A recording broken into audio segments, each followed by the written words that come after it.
So, Harry Potter. In our time since kicking this series off, we've fully explored Harry's first and second school years on the Game Boy Color, two turn-based RPGs with strong ties to their source material. I gotta say, it's been a lot of fun so far, especially playing games that I haven't played since I was like 6 or 7. But I'm also excited to close out this unexpected saga of licensed games in some personally uncharted territory. You see, Harry Potter and the Prisoner of Azkaban on the Game Boy Advance is the sequel to the two 8-bit RPGs we've already covered, and I fully intend to explore it at length, like I said last time. But there's something bothering me, something missing from this lineup, because Prisoner of Azkaban was not the first Game Boy Advance game under the Harry Potter name.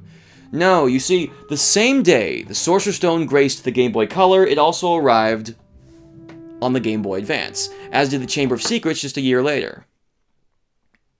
Just pretend you didn't see that. So, I ask, what about these two games? What did they bring to the table, and why did this string of Harry Potter games lose out when it came time to bring Book 3 to handhelds? Look, if I'm gonna do right by the boy who lived, I better cover all my bases. So today begins a journey into 32-bit portable Potter on the road to concluding this web series with The Prisoner of Azkaban. With all this in mind, Harry Potter and the Sorcerer's Stone for the Game Boy Advance.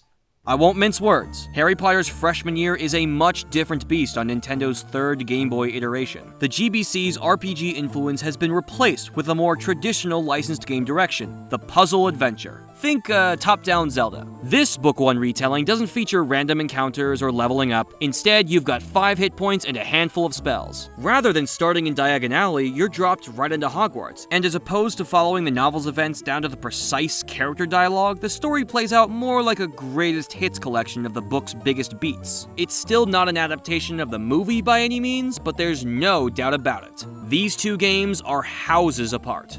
By that conclusion, you might think there isn't any room for comparison between this game and the Sorcerer's Stone I've already reviewed, and yet, you'd be wrong. HBGBA and HBGBC were both developed by Kryptonite Games, and honestly, you can kinda tell.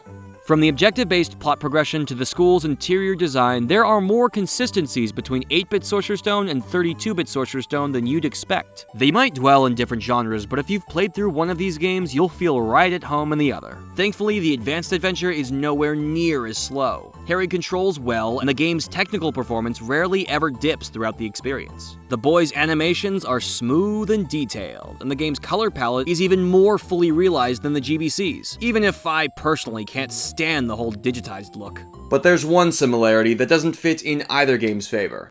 Like I mentioned in the first video, Sorcerer's Stone on Game Boy Color never really combines story and gameplay. Up until the last hour or two, you're just filling out checklists between huge dumps of dialogue. Not a very fun experience.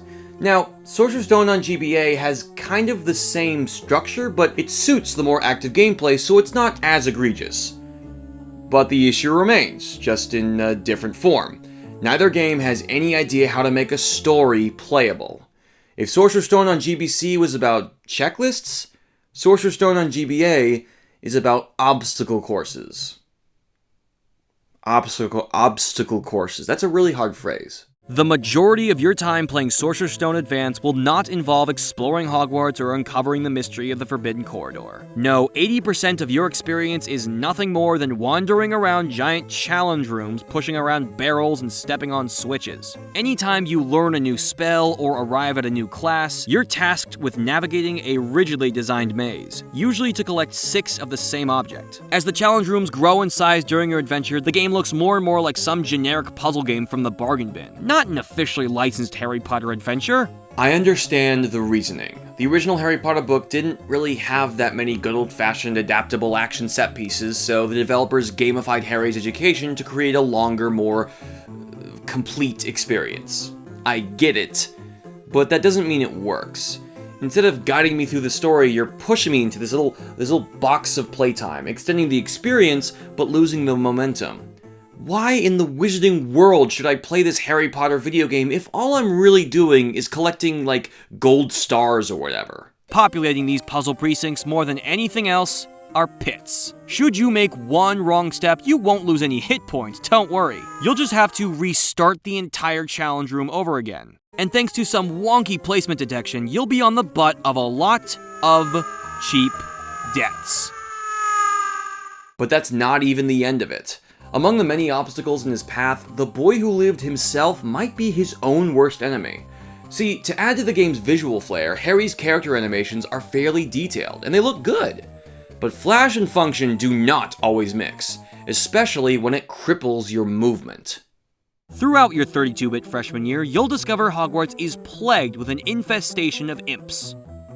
An imp-festation. These mini-trolls are on patrol around every corner, harboring a spring in their step, waiting to knock you down a few bolts. Harry's got his phoenix-tipped magic stick, and he's not afraid to use it, but it comes at a cost. Potter's always gotta cast the spell first. And though it might not seem like much of a hindrance initially, around 30 frames of animation is a high price in your most heated moments. When I first noticed this wand wind-up, I was immediately reminded of the Castlevania trilogy on the NES, which had a similar approach to the player character's attack. With just a few frames of build-up before striking, you had to time your whip kraken carefully. But in that game, the enemies could only move on a side-scrolling plane, and they were designed around the vampire killer's delayed input. If you give the enemies more maneuverability on the y-axis, say on a top-down perspective, that delay doesn't work. It holds you back and gives them a chance to dodge your attack or flank you from the side. This is exactly why combat in Sorcerer's Stone doesn't work. Timing your attacks in tandem with Harry's animations is so challenging, it's barely ever worth it. This hex on play control is just the measly Bertie Bot-born beans, topping an entire trolley of frustrating gameplay quirks. I'll admit playing the game isn't an absolute chore, mostly because Harry's maneuverability is pretty tight whenever he's not busting out his old holly and feather wooded weapon, but it's only when you're not actively challenged that you have any semblance of fun. Let me repeat that, just so we're all crystal clear. Sorcerer's Stone isn't fun when you are faced with an obstacle, which is what this game, and most video games in general, are about.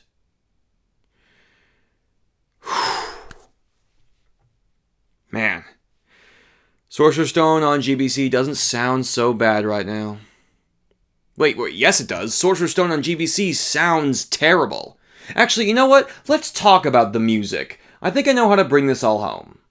If you're familiar with this series, you know I have a particular disdain for Sorcerer's Stone's subpar soundscape in 8 bits. It's genuinely one of the worst I've ever heard, and it's especially bad because it's an RPG, which absolutely demands good music for long gameplay experiences. I can't say the GBA version soundtrack is at all improved. I've now had to listen to these crappy compositions on 2 different systems, and I am not happy about it. But if I'm gonna be honest, of the 2 Game Boy systems we've covered, bad music bugs me far more on the GBC than on the GBA. With a few exceptions, the Game Boy Advance was never known for high-quality music the same way 8-bit chiptune is basically its own music genre at this point. So the potential is kinda lost anyway. I mean, yeah, it's the same awful melodies, but now they're in the GBA's awful sound chip, so grading music is sort of expected. In my experience, good music in a Game Boy Advance game was the exception, not the rule.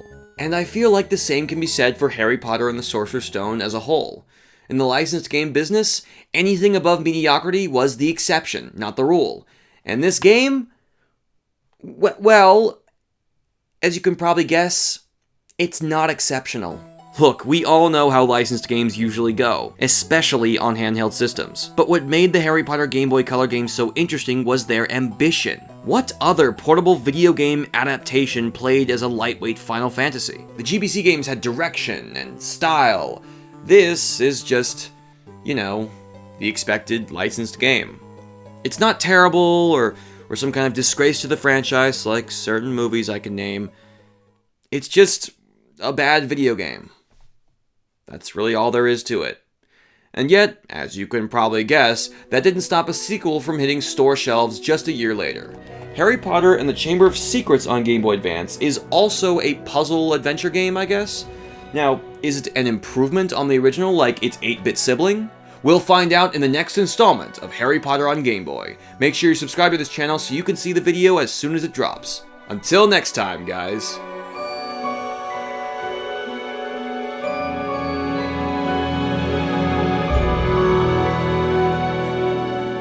Hit that bell button too, that'd be nice.